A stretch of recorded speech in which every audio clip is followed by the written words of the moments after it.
Hi gardening friends, thank you for stopping by. So I was headed out to work this evening, and when I got there I noticed nobody in the parking lot, and our internet is out at work, so they said go home. So don't have to ask me twice. Although I would love for them to pay us, but who knows. But anyway, so tonight I thought I would enjoy this little evening, which I don't get a lot of because I work second, and I work in the yard. So this is I'm going to kind of show you a little bit of what's going on in the garden this time of the year. I think it's the 9th of August. Or no, the 10th of August. But anyway, the black-eyed Susans are still in their full glory, as well as this hot pink phlox. Pollinators are still heavy around here.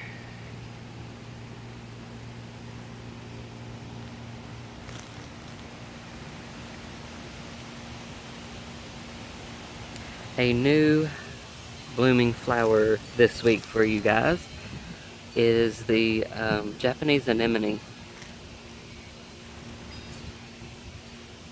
Kind of an airy flower. Late summer, early fall.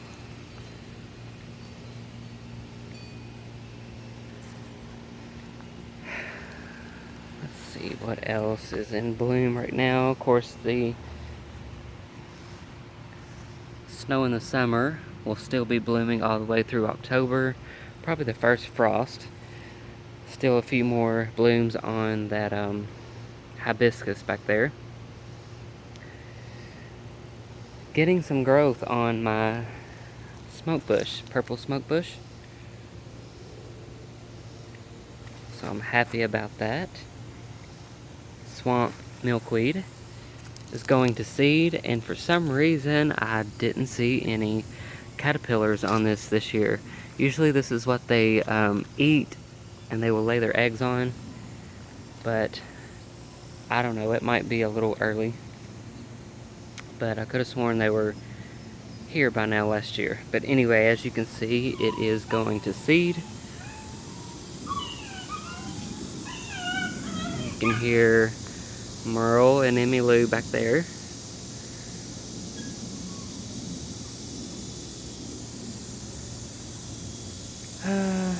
Cherry, Brandy, Rudabekia. You guys might remember I grew these from seed this spring. These were purchased from Baker's Creek. Perfect fall color for this time of year. And then we also, for some reason, have this variety. Both very nice for fall. Got some blanket flower in there too. And perilla. Burgundy perilla. Also too, that just now, usually it's blooming by now, but calendula.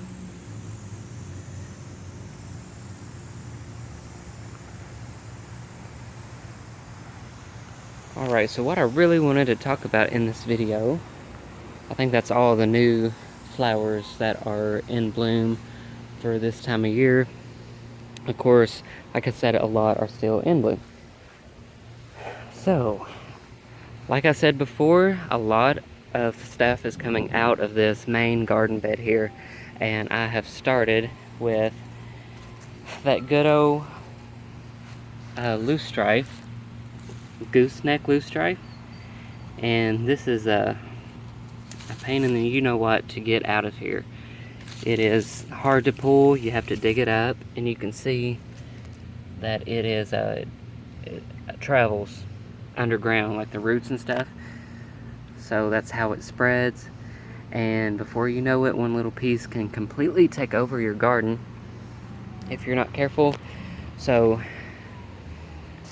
that is coming out of this garden bed, as well as, like I've said before, I pulled a lot of it out this year, but let me find a piece of it. Okay, right here. This is coming out as well.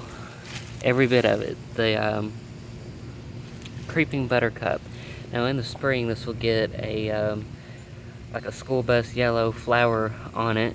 And yeah, it's nice for maybe a week or so. But then it stays like this. So it's pretty much a ground cover. But I do not want that in there because that is my number 2 invasive plant that completely takes over a garden. At least for me in my area and my situation. Gotta clean up a lot of Creeping Charlie. This Creeping Charlie, it will just keep coming back and coming back. I think I've cleaned this out completely of it twice this season so far. And as you can see, it is taken back over. There is more of this Creeping Buttercup. It just doesn't do anything for me and is very invasive and will choke out all your good stuff. So, all of that is coming out of this bed. And I mentioned before, like the bright colors and hot colors like the yellow and red and orange. I'm going to do my best to get all of those colors out of this main bed here, so I have a more cohesive color palette. But like the darker reds like this, it's got enough purple in it. Sorry, smushing a mosquito. But I think this has enough purple coolness in it to stay. So like this calendula, that will go. So I'll rip that out. My third plant, or I guess you could say 4th plant that's in here, and it just reseeds like crazy, is this blue Wildflower. It's a type of forget-me-not. This will come out of here too because, like I said, it seeds everywhere. Plus, these seeds are so tacky, like sticky and tacky, that they will get all over your shoes, your clothes, the dogs. So anyway, that is coming out of here too.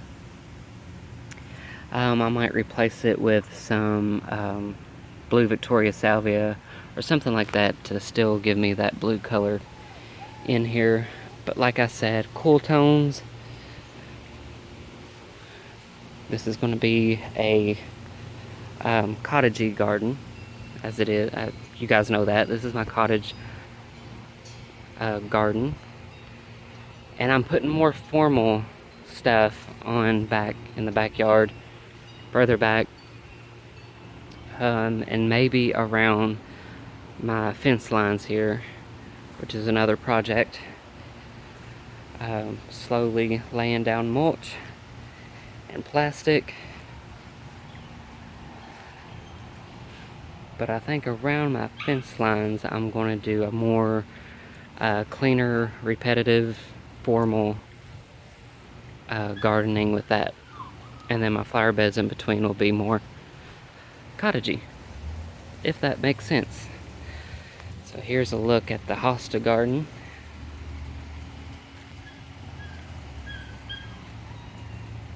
Still loving that coleus. I think it looks awesome with the Hosta. And these were grown from seed as well. So I'm kind of addicted to growing things from seed. Not only is it fun, but it gives you something to do in the winter and something to look forward to. There's more.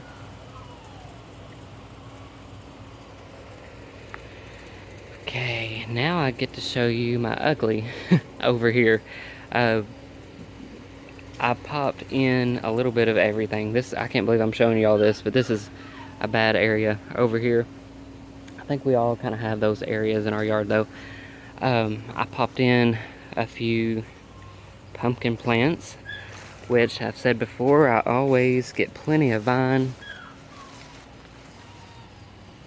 but barely get any pumpkins. Yeah, that's a big eyesore. What else do we have in here?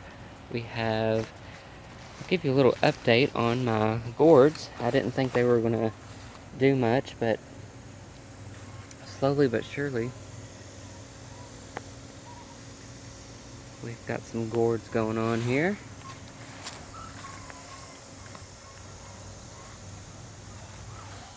We've got sunflowers. I threw some sunflowers down in here, and this is just a temporary housing spot for different plants that I moved but didn't know really where I wanted them at the time. So we've got more of the coneflower, pink and white, tons of weeds, and we have some Gumphrena that somehow made it. Some made it and some didn't. So anyway, roses. Now, roses have been not their greatest this year, and I think a lot of people have said that like the bugs or something got to them really early this year. Probably the Japanese beetles, but usually, yep, speaking of the devil,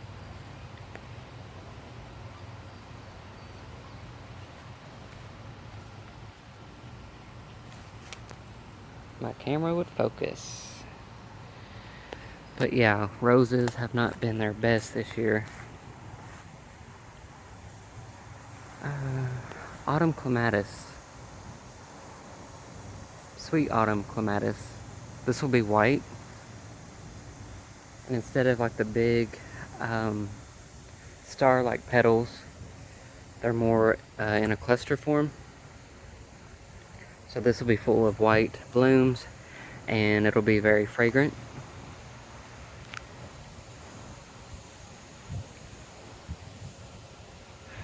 Mullein is about ready to be cut down. The flowers are going to seed, so I've heard if you don't watch it, that those seeds will just come up everywhere.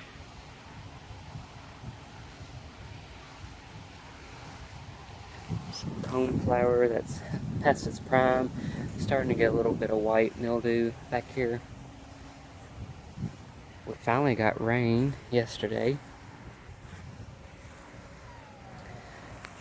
Don't know what's going on with my Montauk daisies.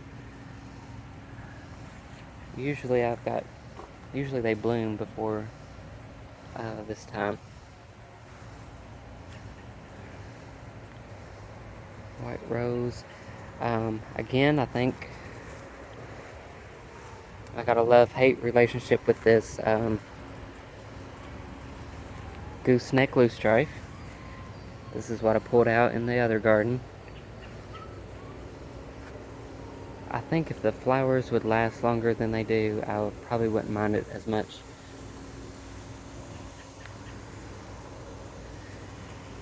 But yeah, that is a little update on the backyard. A lot of work to do, a lot of cleaning up, and a lot of cleaning up to do, and pulling out kind of late summer garden chores.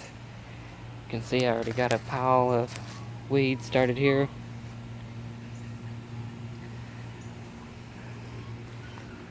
But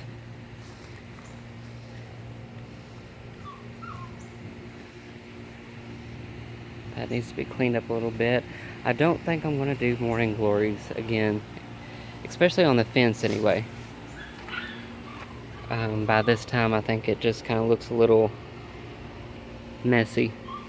Plus, next season, these Bathsheba roses, which are reblooming again. those should be a lot. My camera does not want to focus today. Like I was saying, the Bathsheba roses are reblooming, and they should be filling out this fence a little bit better next year. In this garden bed we have the purple and white Veronica.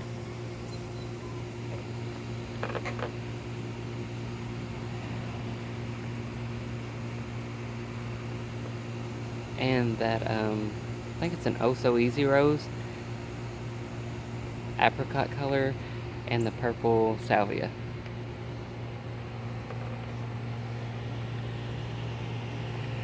Still have color from the zinnias.